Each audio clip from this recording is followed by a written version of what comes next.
প্রচণ্ড গরমে সকাল ৬টা থেকে ১০টার মধ্যে রান্না সংসারের সমস্ত কাজ একা হাতে গুছিয়ে করি এভাবে। রাধে রাধে বন্ধুরা, কেমন আছো তোমরা সবাই? আশা করি ভীষণ ভালো আছো। আমরাও কিন্তু খুব ভালো আছি। আজকে হচ্ছে বুধবার, তোমাদের সাথে নিয়ে আজকের ব্লগটা শুরু করছি। সাথে থাকো, আজকের ব্লগটা তোমাদের খুব ভালো লাগবে। সকালবেলা শুরুটা আজকে এই ঘর থেকেই করলাম, কারণ হচ্ছে এই ঘরটা আজকে পরিষ্কার করব, সেই জন্য তো ভাবলাম এই ঘর দিয়েই শুরু করি। আর আমাদের বেডরুমে তো বাবানের পাপা ওঠেনি ঘুম থেকে, ওরা একটু পরে উঠবে, ওরা ঘুমোচ্ছে। আর আমি খুব সকাল সকাল উঠে পড়েছি, 5:30টার দিকে উঠে তারপরে এই যে 6টা বাজে এখন কাজ করা কিন্তু আমি শুরু করে দিয়েছি। আর সকাল সকাল উঠে কাজ করলে কি হয় বলো তো, কাজটা তো তাড়াতাড়ি হয়ে যায় ঠিকই, কিন্তু তারপরে হচ্ছে এই যে গরম পড়েছে, আর এত প্রচণ্ড গরমে তো কাজ করা তোমরা জানোই কতটা অসুবিধা হয়ে যায়। আর তার মধ্যে যদি ঘরগুলো যদি পরিষ্কার করা যায় তখন তো আরও প্রচণ্ড গরম লাগে। তো সেইটা ভেবেই না আজকে ভাবলাম তাহলে সকালবেলা উঠে আগে ঘর পরিষ্কার করব, তারপরে হচ্ছে বাসি কাজ রান্না বান্না পরে করব। তো সেই জন্যই আজকে ঘরটা আগে পরিষ্কার করে নিচ্ছি। আর এই গরমের মধ্যে না দুপুরবেলা না ঘর পরিষ্কার করতে প্রচণ্ড কষ্ট লাগে। আর যা গরম পড়েছে সকালবেলায় কাজ করতে ঘেমে যাচ্ছি, আর এই কাজটা যদি আমি দুপুরবেলা করি তখন তো আরও গরম লাগবে, আরও কষ্ট হবে। আর সকাল সকাল উঠে কাজ করলে কি হয়, সময়টা পাওয়া যায়, দুপুর টাইমটা অনেকটা। নইলে সেই সারাদিন যদি একটু দেরি করে কাজ শুরু করি তাহলে তো সারাটা দিন প্রায় চলে যায় কাজ করতে করতে। তো সেটা ভেবে আর কি সকালবেলা উঠি কাজ করি। দুপুর টাইমে অনেকটা সময় থাকে, একটু শুয়ে থাকা যায় বা এই ভিডিওর কাজগুলো করতে হয়। আর সংসারে তো কাজের শেষ থাকে না, তাই না বলো? দিনের বেলা শুয়ে বসে থাকলেও তারপরে একটু কাজকর্ম তো থেকেই যায়, খাওয়া দাওয়া, দুপুরবেলা সে বাসন মাজা, বাবানকে স্নান করানো, কত কিছু থেকে যায়, বাবানকে ঘুম পাড়ানো। এখন যেমন স্কুল আছে, স্কুলে চলে যাচ্ছে, যেদিন স্কুল থাকে না সেদিন ঘুম পাড়ানো। আর শাশুড়ি মা তো আছে, তোমরা তো জানো, উনি অসুস্থ, আর চোখে দেখতে পায় না, দুটো চোখই নষ্ট হয়ে গেছে। আমাকেই সব কিছু করতে হয়, স্নান করানো, খাওয়ানো দাওয়ানো সব কিছু করতে হয়। ওনার পিছনে অনেকটা সময় চলে যায়, নইলে সারাটা দিন না একটু সময় পাই না, জানো তো। তো সেটা ভেবে আর কি সকাল সকাল উঠি, কাজকর্মগুলো করি, যাতে এই সময়টা থাকে অনেকটা নিজের জন্য একটু। আর নিজের জন্য একটু সময় না পেলে ভালো লাগে, একটু একা যদি একটু নিজের জন্য সময় না বের করি, সারাদিন কাজ করার পর যদি একটু চুপচাপ যদি একটু আরাম করে না বসি তখন কি আর কতটা ক্লান্ত লাগে। কাজ করার পর একটু না বসলে ভালো লাগে না, সারাটা দিন কাজ করতে কারই বা ভালো লাগে। তার জন্য সকাল সকাল উঠে পড়ি, কাজকর্মগুলো করি, তাহলে দিনের বেলা অনেকটা দুপুর সময়টা সময় পাওয়া যায় নিজের জন্য। তো যাই হোক, এদিকে দেখো অনেক কথা বললাম তোমাদের সাথে, আর এদিকে আমার ঘরটাও কিন্তু খুব ভালো করে ঝাড়া হয়ে গেল। তারপর এখন বিছানাটা ভালো করে ঝেড়ে নিচ্ছি।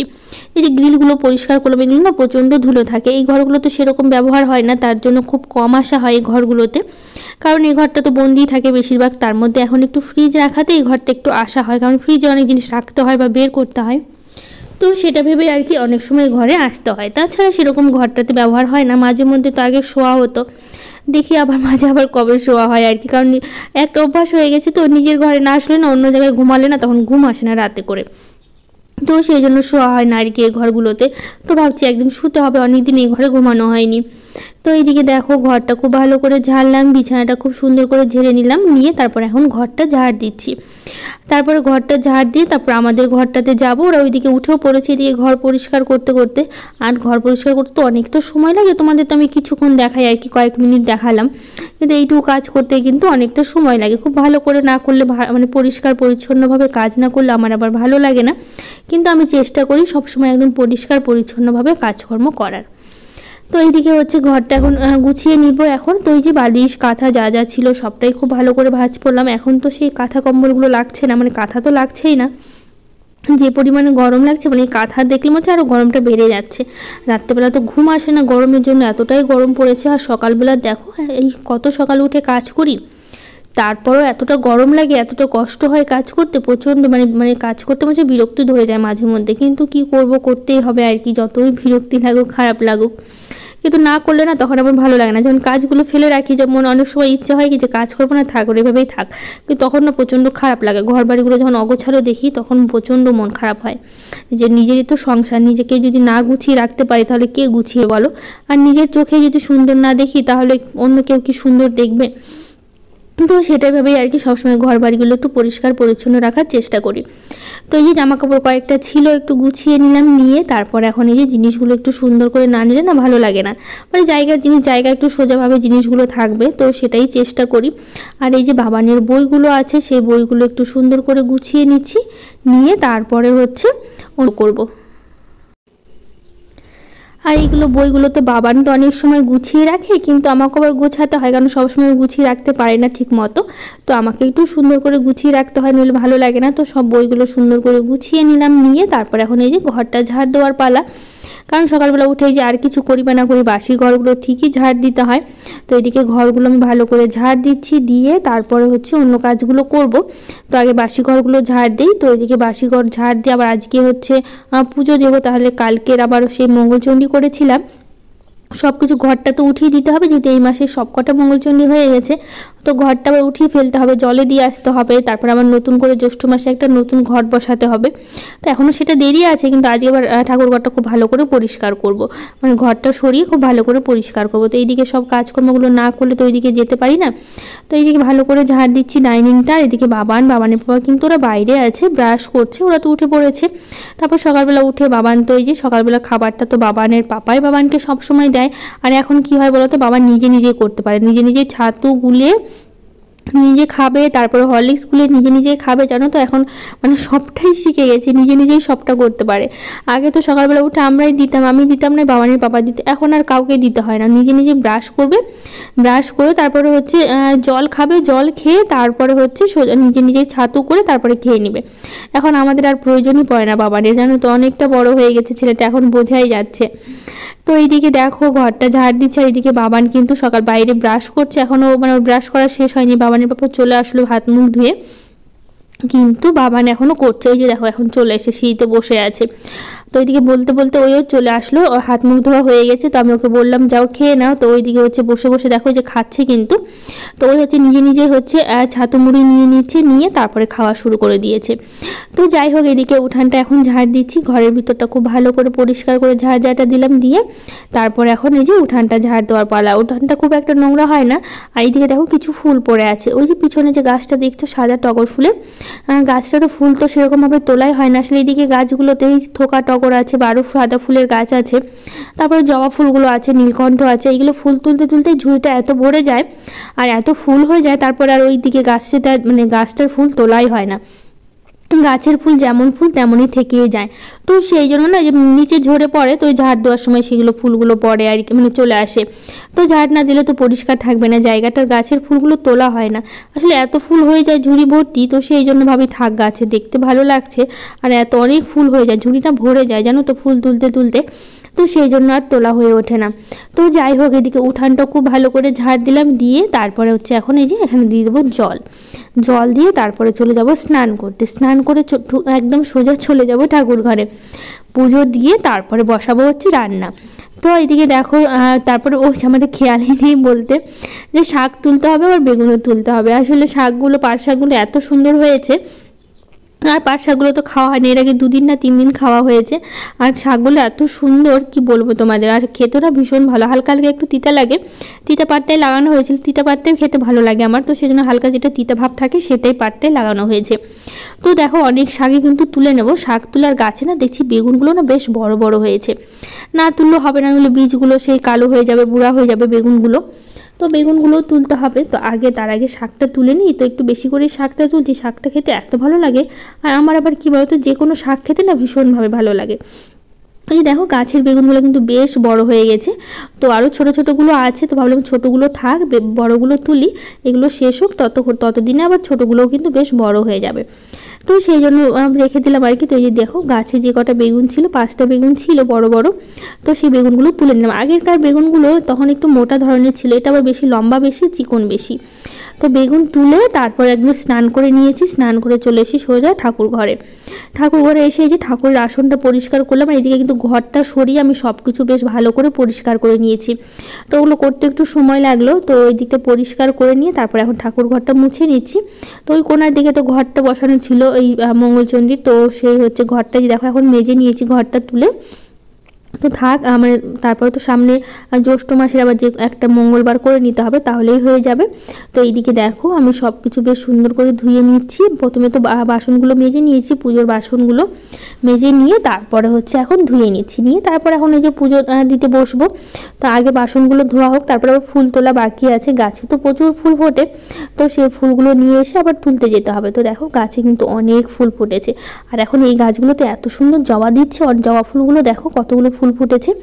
আর এই সাদা কালারের জবাটা আমি বুঝতে পারি না এত দেরি করে কেন ফোটে, কে জানে। দেখো অন্য ফুলগুলো কি সুন্দর ফুটে গেছে, কিন্তু সাদা কালারের জবাটা না, ওটা না ফুটতে ফুটতে সেই দুপুর হয়ে যায়। এগুলো যেরকম সকালবেলা, খুব সকালবেলা একটু কম ফোটে, কিন্তু একটু ধরো 7টা 8টা বাজতে না বাজতেই, মানে 7টা 7:30 বাজলেই তখন ফুলগুলো বেশ সুন্দর ফুটে যায় আর কি। কিন্তু ওই সাদা যে কালারের যে জবাটা আছে ওটা ফুটতে সেই 10টা 11টা বাজবে তখন ফুটবে। তো আমার তো পুজো সকালবেলায় হয়, সেই জন্য কুড়িগুলোই তুলে নিয়ে আসতে, মানে অল্প ফোটে, মানে অর্ধেক ফুটে অর্ধেক ফোটেই না, মানে পুরোপুরি ফুটতে গেলে তোমাকে 10টা 11টা পর্যন্ত অপেক্ষা করতে হবে। তখন কি ভালো লাগে বলো অত বেলায় পুজো দিতে? এখন তো পুজো তো আমি সকালবেলায় দিই। তো কী করবো, সেই কুড়ির মতোগুলোই সাদা জবাগুলো তুলে নিয়ে আসতে হয়। তো যাই হোক, এদিকে দেখো আমি হচ্ছে মানে পুজো শেষ করলাম। এদিকে ঠাকুর সুন্দর করে ফুল দিয়ে কিন্তু ঠাকুরের চরণে দিয়েছি, সুন্দর করে সাজিয়ে নিয়েছি, নিয়ে তারপর হচ্ছে পুজো শেষ করলাম, করে তারপরে চলে আসলাম এই যে জল দিতে তুলসী মন্দিরে। এটা তো প্রতিদিন দেই, তোমরা জানোই। আর জল না দিলে ভালো লাগে না, তুলসী গাছে প্রতিদিন স্নান করে জল দেওয়া উচিত। তো এদিকে জল দিয়ে একটা মন্ত্র থাকে তুলসী গাছে জল ঢালা, সেই মন্ত্রটা পড়েই কিন্তু আমি সবসময় জলটা দিই। তো যাই হোক, এদিকে জল দিয়ে সোজা চলে এসি রান্নাঘরে। আর আজকে রান্না করবো কি বলো তো, ডিমের ঝোল করব, আর করবো হচ্ছে এই পাট শাক আর কি। আর অন্য কিছু করবো না, এগুলোই করে রেখে দেবো। তো এই যে পাট শাকগুলো খুব সুন্দর করে কেটে নিচ্ছে। আর আমি কিন্তু ডিম আলু আর হচ্ছে ভাত এগুলো কিন্তু বসিয়ে দিয়েছি। তো এদিকে ডিম আলু সেদ্ধ হতে হতে আমি এদিকে হচ্ছে ডিমের ঝোলের জন্য মশলা আর পাট শাক কেটে সব রেডি করে নেব, তাহলে হয়ে যাবে। তো এদিকে ওইদিকে আলু আর ডিমটা সেদ্ধ হোক আর ভাতটা হতে থাক, ততক্ষণে আমি হচ্ছে এদিকে ডিমের ঝোলের মশলাটা করে নিচ্ছি। যে পেঁয়াজ কুচি করে নিচ্ছি, 2টো পেঁয়াজ কেটে নিচ্ছি, একটা ডিমের ঝোলে দেবো আর একটা হচ্ছে পাট শাকে দেবো। তো পাট শাকের আজকে একটু ঝোল ঝোল টাইপের করব, তো সেই জন্য পেঁয়াজ ফোড়ন দিলে ভালো লাগবে খেতে। পেঁয়াজ কালো জিরে এগুলো ফোড়ন দিলে কিন্তু বেশ ভালো লাগে। তো সেই জন্য সেগুলোই কেটে নিচ্ছি ভালো করে। আর কেটে নিয়ে তারপর ওইদিকে হচ্ছে তো আলুটা ডিমটা আবার ছিলে নিতে হবে আগে, এদিকে কাটা হোক। তো এদিকে কাটতে কাটতে মশলাটাও করে নিয়েছি, মশলা করতে করতে না এদিকে আবার ডিমটাও আমার সেদ্ধ হয়ে গেছে। তো সেই জন্য ডিমটা ছিলে নিচ্ছি, আর হচ্ছে ডিমটা ছেলা হয়ে গেলে আলুগুলোও ছিলে নেব, নিয়ে তারপর হচ্ছে বসিয়ে দেব। তো যাই হোক, এদিকে কাজ করতে করতে কিছু দিদিভাইদের কমেন্টগুলো পড়ে নিই। এমডি রাইট চ্যানেল থেকে বলেছে, দিদি তুমি কি বাঙালি? প্লিজ রিপ্লাই দিও। হ্যাঁ গো, আমি হচ্ছে বাঙালি। আরেকজন বলেছে, অর্পণা দাস চ্যানেল থেকে বলেছে, দিদিভাই তোমার জেলার নাম কি? তুমি আসামে থাকোনি? তো আমি আসামে না গো, আমার জেলার নাম হচ্ছে মালদা। আমি কিন্তু মালদা জেলারই হচ্ছে মানুষ। তো গুড্ডু অ্যান্ড বাবলির ছোট্ট মুহূর্ত চ্যানেল থেকে বলেছে, বন্ধু তুমি কীভাবে নিজের যত্ন নাও গো? তো নিজের যত্ন বলতে আমি কিন্তু নিজের জন্য সেরকম কিছুই করি না। মানে শীতের সময় বলতে পারো একটু নিজের যত্ন নিতে হয়, তখন তো একটু হাতে পায়ে লোশন লাগাতে হয়, মুখে ক্রিম লাগাতে হয়, বা ভ্যাসলিন বলো, অনেক কিছুই করি। শীতের সময় অনেকটাই করি, কিন্তু এই গরমের সময় না মুখে কিছু দিতে পারি না, এত গরম লাগে। একটু জাস্ট ফেস ওয়াশ লাগাই, আর হচ্ছে কিন্তু ক্রিম বলতে তো আমি বেবি ক্রিমই লাগাই।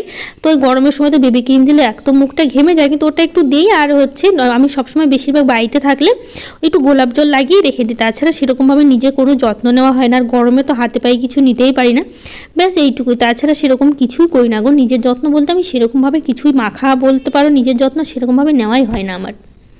তো দোয়েল ঘোষ ব্লগ চ্যানেল থেকে বলেছে, ফার্স্ট কমেন্ট করলাম, দিদি তোমার বাড়িটা খুব সুন্দর, একদিন হোম ট্যুর দিও।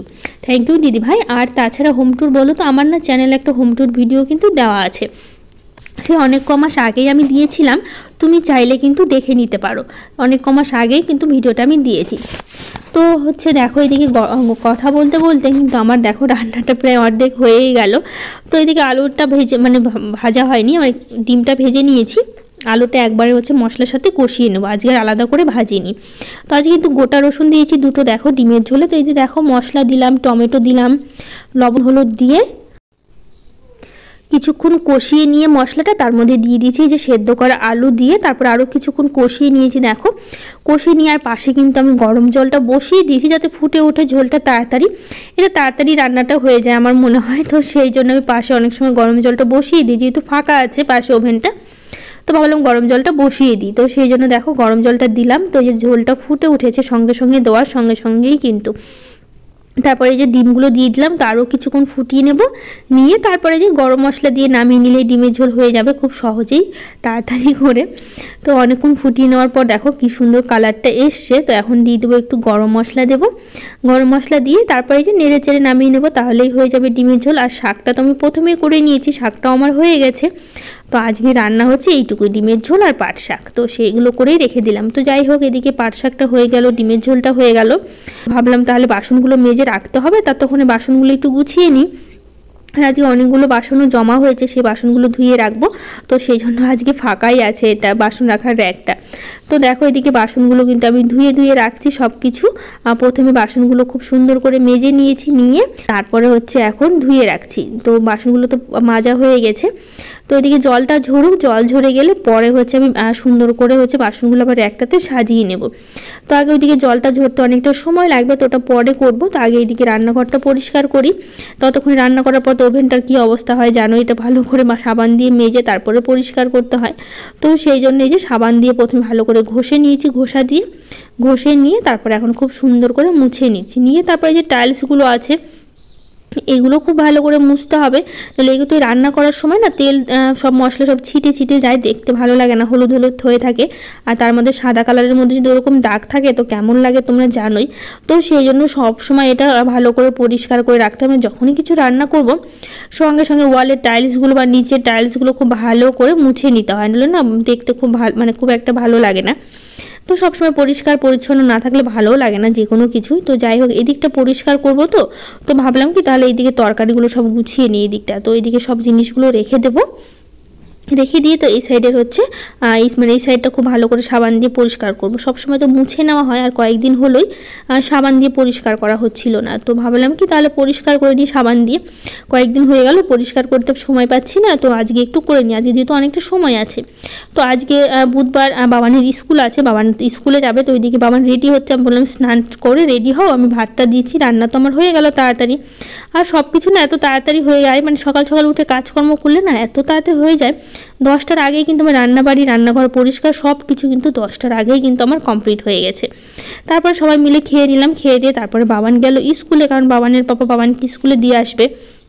তো সেই জন্য ওই গেল আবার স্কুলে। আর বাবানের পাপার তো ছুটি চলছে এখন, গরমের দিনে কবে স্কুল খুলবে জানি না, অনেক দিন এখনও ছুটি বাকি আছে। বাবানের অনেকটা দেরি আছে, স্কুল ছুটি দিতে ওর সময় লাগবে। তো এদিকে বাবান ছোটাছুটি করছে, বাবান তো রেডি হয়ে গেছে, আমি বললাম স্নান করে নিতে। তারপর ওই স্নান করলো, স্নান করে তারপর রেডিও হয়ে গেছে। তো এইদিকে হচ্ছে আমি রান্নাঘরটা খুব ভালো করে পরিষ্কার করলাম, শুধু বেসিনটা বাকি আছে।